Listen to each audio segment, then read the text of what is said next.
Kita lanjutkan tutorial ERP Ecosystem Module Accounting, menu Accrued Regular Cost dan menu Amortization. Kita buka Google Chrome, kita masukkan URL aplikasi Ecosystem.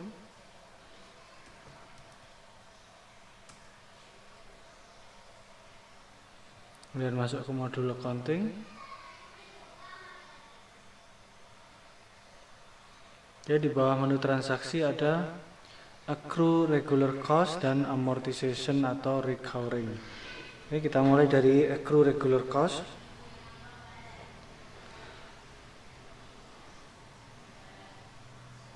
Oke, fungsi ini adalah menu ini fungsinya adalah untuk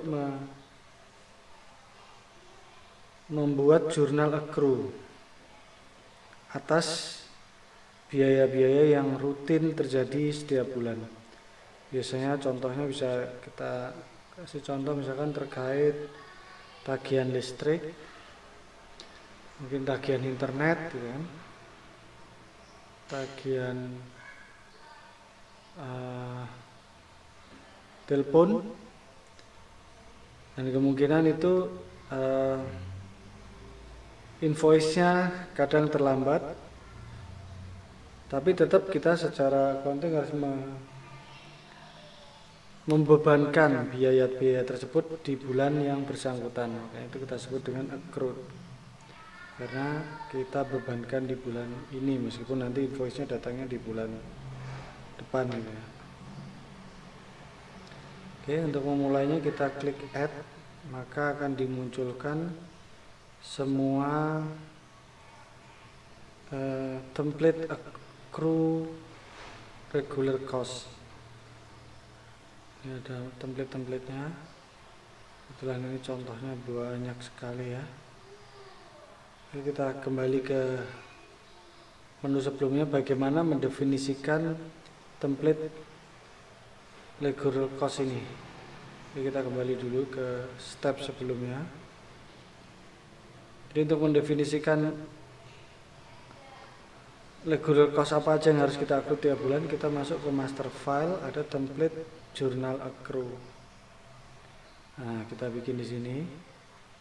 Misalkan saya mau cari contoh yang simple gitu ya. Kan saya mau cari terkait internet. Ini contohnya beban internet.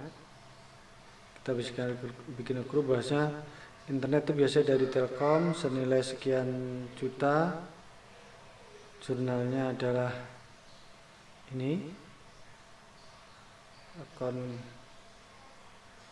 719 itu beban internet lawan biaya yang masih harus dibayar lainnya.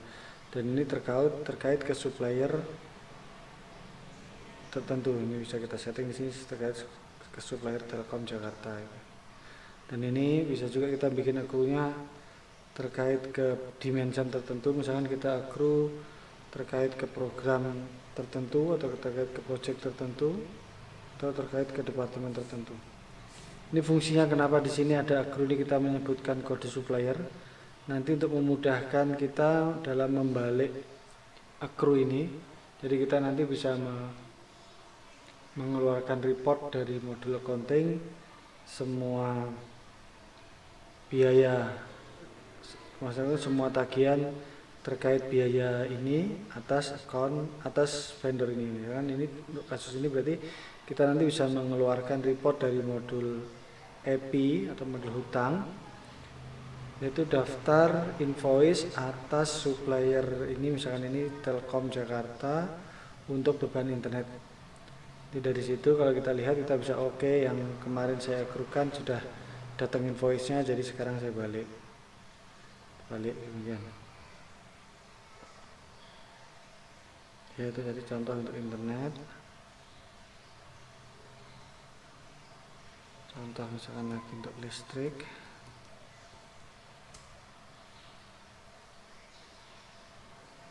Nah, ini listrik ini terkait beban utility. Ini mungkin kalau listrik ini bisa jadi per kantor cabang atau per tower, kalau terkait tower itu bisa punya kru masing-masing dengan nilai yang berbeda-beda ya.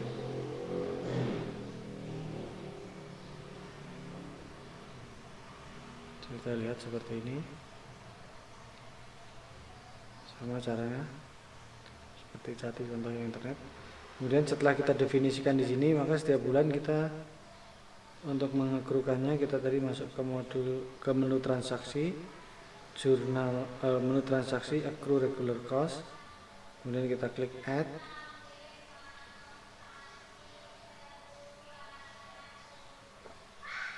Maka akan dimunculkan semua template accrue yang ada.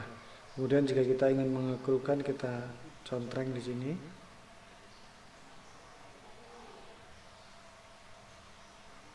Demikian seterusnya.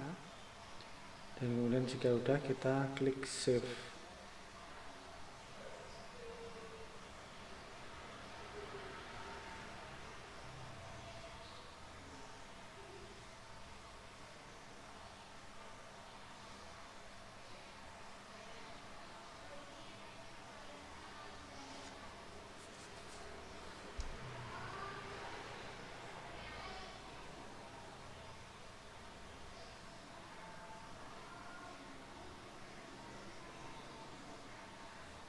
Ini tadi yang kita akurkan di bulan Agustus. Nanti ada tandanya jika dia belum kita jurnal balik, dia akan warnanya kuning seperti ini. Jadi kalau ingin kita jurnal balik, kita tandain, kita reverse. Kita bisa mereverse satu jurnal atau kita bisa mereverse beberapa ini. Jadi misalkan kita lihat kita punya daftar invoice atas supplier ini pada bulan yang bersangkutan. Oke, nanti kita oke, yang ini tinggal reverse, maka jurnalnya akan otomatis membalikkan posisi debit kreditnya ini dengan nilai yang sama. Jadi tidak perlu diketik satu-satu, tapi cukup kita tandain dan kemudian kita klik reverse, dia akan membuat jurnal balik pada tanggal sekarang. Misalkan ini tadi kasusnya bikin accrue-nya di bulan Agustus, dan sekarang membaliknya di bulan sudah masuk September, ya berarti di September dia dibalik. Oke, menu yang lainnya, toolbar yang lain yang atas ini adalah kita untuk mengekspor apa aja yang kita accrue di bulan yang bersangkutan sesuai dengan filter di sini. Kalau kita klik, ini hasil ekspornya. Ini contohnya tadi kita baru cuma punya dua accrue ya. Ini kan accrue ini nilai sekian dan statusnya dia sudah dibalik atau belum, di sini ada. Sini ada statusnya sudah di reverse atau belum.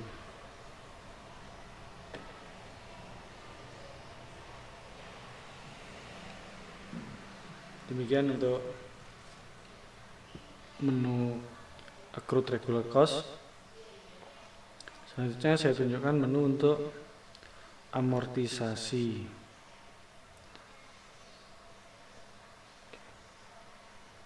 Oke, menu amortisasi ini kita gunakan untuk melakukan amortisasi atas beban dibayar di muka biasanya. Misalkan atas sewa yang kita bayarkan 1 tahun di awal, maka kita bebankan biayanya per bulan. Atau mungkin kita ada lisensi yang kita bayarkan setahun, kita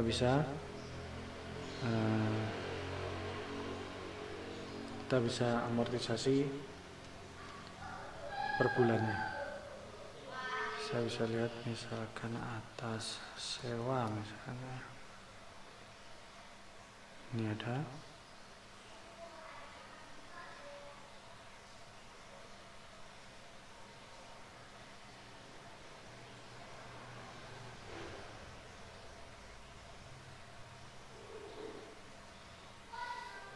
Kalau contoh misalkan saya buka, ini misalkan kan atas sewa ini yang kita bayar setahun, kita bisa amortisasikan per bulannya berapa.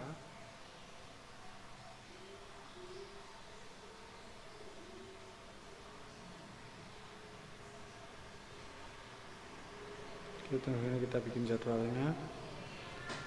Nanti sistem akan membuat jurnal amortisasi sesuai jadwal. Jadi ini hanya untuk membantu untuk membuat jadwal. Setelah ini di save nanti akan terbentuk jadwal, maka sistem akan melakukan jurnal amortisasi sesuai jadwal. Kita ambil contoh yang lain. Ini ada, kita juga bisa batasi yang statusnya masih outstanding aja, maksudnya yang masih yang belum selesai aja. Kalau all tadi yang sudah selesai pun ini tampak. Kita bisa cari yang masih outstanding saja. Ya ini yang masih outstanding aja. Kita lihat maksudnya belum selesai outstanding itu, maksudnya belum selesai di amortisasi ya.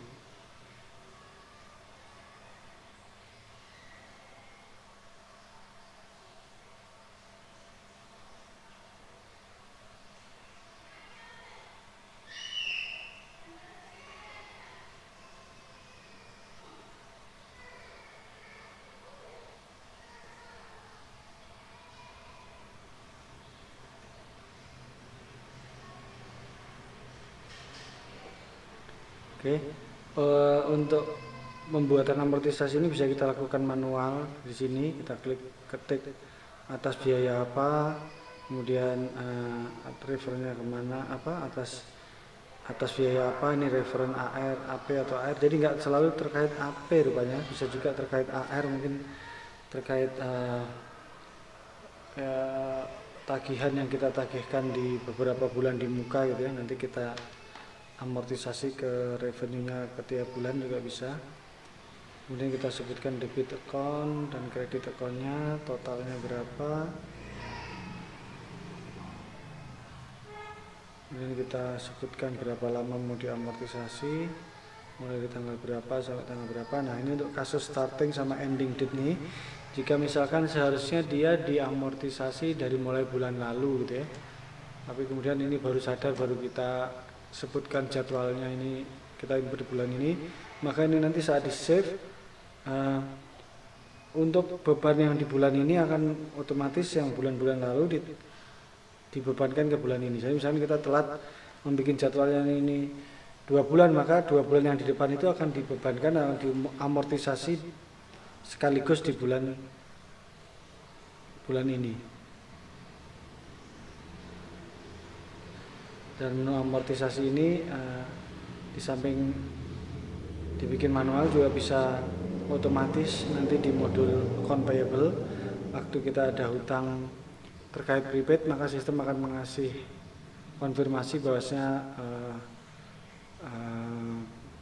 prepaid expense atau biaya dibayar di muka ini bisa diamortisasikan berapa bulan dan dimulai tanggal berapa. Begitu di posting nanti tagihan invoice supplier itu, maka sistem akan membuat jurnal amortisasi atau jadwal amortisasi di modul ini.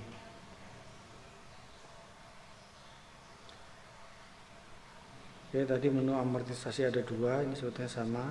Yang satu ini adalah listnya, kemudian kalau diklik add maka dia akan membuka form. Sementara menu yang form ini langsung dia, kalau kita klik tanpa membuka form, dia langsung ke tanpa membuka list tapi langsung ke formnya, seperti itu.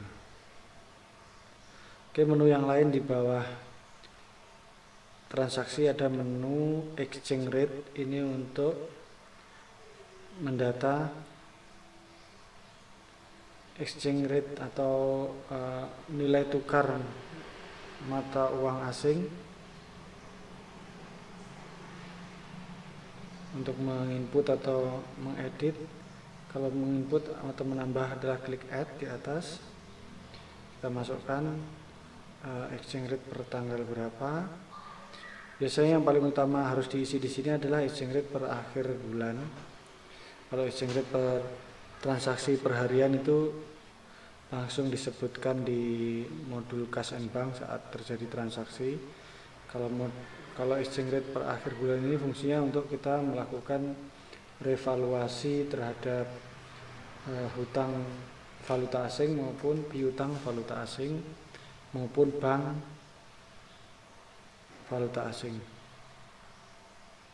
Oke, saat sudah kita sebutkan tanggalnya, kita pilih dari mata uang apa ke local currency apa, nilai exchange rate-nya berapa.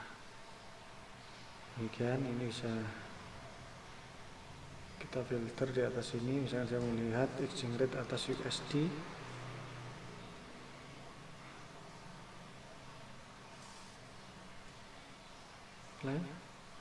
Ini semua USD di bulan Juli. Atau kalau kita melihat semua USD ya, tanpa kita melihat bulannya bisa juga.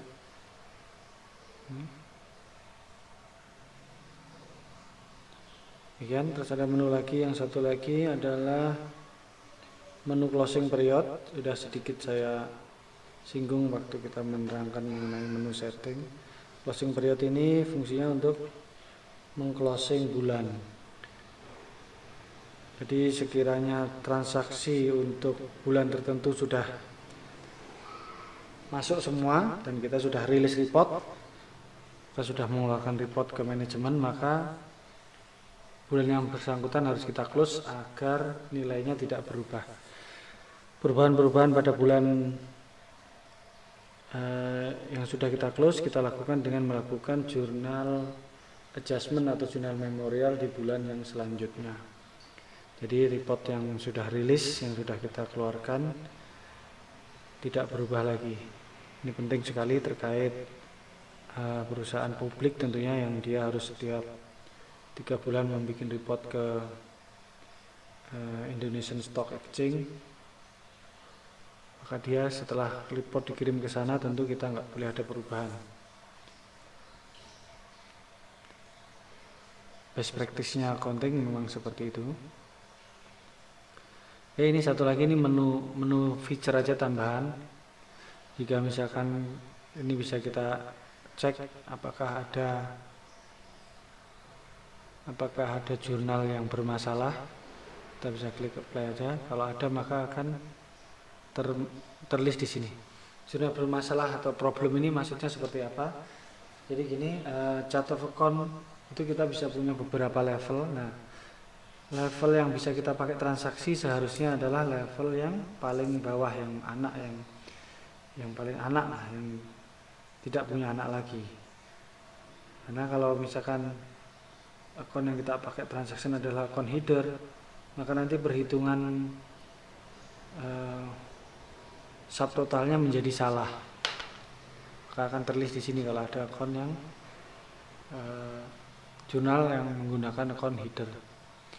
Demikian juga yang lainnya adalah kalau ada jurnal yang kode akunnya telah terhapus misalkan,